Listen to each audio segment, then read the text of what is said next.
ಜೈ ಶ್ರೀಮಾತ. ನಾನು ಅನೇಕ ಸರಿ ಹೇಳ್ತಿರ್ತೀನಿ ಮಾನವ ಜನ್ಮದ ಸಾರ್ಥಕತೆ, ಮಾನವ ಜನ್ಮದ ಸಾರ್ಥಕತೆ ಅಂತ.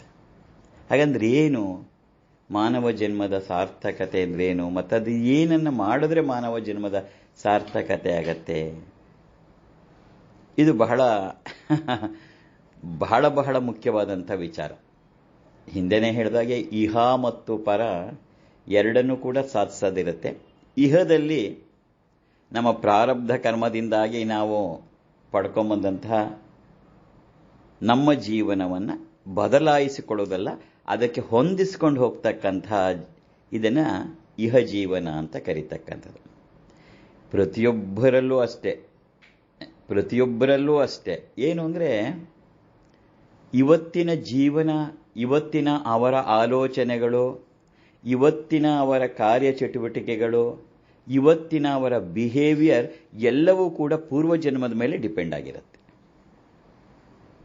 ಅದರಿಂದ ಯಾಕೊಬ್ಬರು ಒಳ್ಳೆಯವರಾಗಿರ್ತಾರೆ, ಯಾಕೊಬ್ಬರು ಕೆಟ್ಟವರಾಗ್ತಾರೆ, ಯಾಕೆ ಒಬ್ಬರು ಎಲ್ಲರಿಗೂ ಇಷ್ಟ ಆಗ್ತಾರೆ, ಯಾಕೆ ಎಲ್ಲವೊಬ್ಬರು ಯಾರಿಗೂ ಇಷ್ಟ ಆಗಲ್ಲ, ಅವರು ಒಳ್ಳೆಯವರೇ ಆಗಿದ್ರು ಯಾಕೆ ಜನ ಅವ್ರನ್ನ ಹತ್ರ ಸೇರಿಸಲ್ಲ?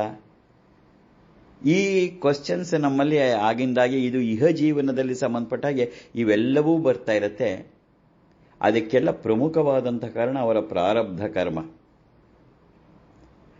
ಮಾನವ ಜನ್ಮದಲ್ಲಿ ನಾನು ಇಹದ ಬಗ್ಗೆ ಹೇಳುವಾಗ ಅನೇಕ ನಮ್ಮ ಈ ಶಕ್ತಿ ಪ್ರಯೋಗಗಳೆಲ್ಲವನ್ನು ಅದನ್ನೇ ಹೇಳ್ತಿರೋದು. ಒಂದು ಲಲಿತಾ ಸಹಸ್ರನಾಮ ಆಗಲಿ, ದೇವಿ ಕವಚ ಆಗಲಿ, ದುರ್ಗಾ ಸಪ್ತಶತಿ, ಲಕ್ಷ್ಮೀ ಹೃದಯ ರಹಸ್ಯ, ಇವೆಲ್ಲವನ್ನು ಹೇಳುವಾಗ ಬಹಳ ಮುಖ್ಯವಾಗಿ ಇಹದ ನಮ್ಮ ಜೀವನವನ್ನು ಬದಲಾವಣೆ ಮಾಡಿಕೊಳ್ತಕ್ಕಂಥದ್ದಕ್ಕೆ ಈ ಶಕ್ತಿ ಪ್ರಯೋಗಗಳೆಲ್ಲವೂ ಬಹಳ ಮುಖ್ಯವಾದದ್ದು ಅಂತ. ಏನು ಬದಲಾವಣೆಗಳನ್ನು ಮಾಡ್ಕೋತೀವಿ ಅಂತಂದರೆ, ಎಲ್ಲವೂ ಕೂಡ ನಾವು ಅಂದ್ಕೊಂಡ ಹಾಗೆ ನಮ್ಮ ಪ್ರಾರಬ್ಧಕ್ಕೆ ಅನುಸಾರವಾಗಿ ಅನಿಸ್ತಾ ಇರತ್ತೆ.